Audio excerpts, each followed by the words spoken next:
Hi friends, welcome to my channel. இப்போ நம்ம என்ன பார்க்க போகிறோன்னா சத்துணவு மாவு கொழுக்கட்டை. வாங்க எப்படி செய்கிறது பார்க்கலாம். மாவு நல்லா ஜலிச்சு வச்சுக்கணும். கொஞ்சம் சால்ட்டு போட்டு மிக்ஸ் பண்ணிக்கோங்க. ஏன்னா அது ஸ்வீட்டாக இருக்கிறதுனால கொஞ்சம் சால்ட்டு சேர்த்தா நல்லாயிருக்கும். வெள்ளை பாகு எடுத்துக்கணும். பாகு வேண்டாம், கொஞ்சம் தண்ணியாகவே கரைச்சாலே போதும். இதுக்கு அதில் ஆட் பண்ணிவிட்டு நல்லா கிளறி வச்சுக்கோங்க.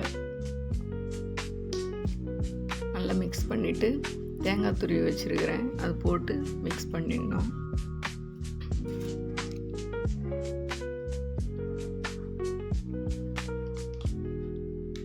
நல்லா மிக்ஸ் பண்ணிவிட்டு இப்போ ரெடி ஆகிடுச்சு.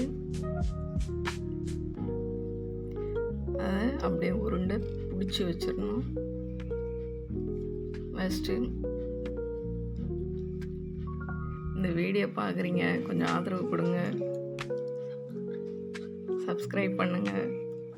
நெக்ஸ்ட்டு இட்லி தட்டில் அந்த உருண்டை பிடிச்சதெல்லாம் எடுத்து வச்சுட்டு தண்ணி கொஞ்சம் கொதி வர ஆரம்பித்தோடனே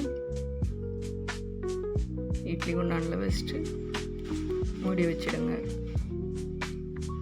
ஃபஸ்ட்டு ஒரு 20 நிமிஷம் வெந்ததுக்கப்புறமா எடுத்து பசங்களுக்கு கொடுக்க வேண்டியது தான்.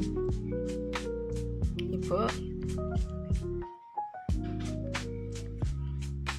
பாருங்கள் எவ்வளோ சாஃப்டாக இருக்குன்னு. அவ்வளோதான், பசங்களுக்கு எடுத்து கொடுத்துட வேண்டியது தான். லைக் பண்ணுங்கள், ஷேர் பண்ணுங்கள், கமெண்ட் பண்ணுங்கள்.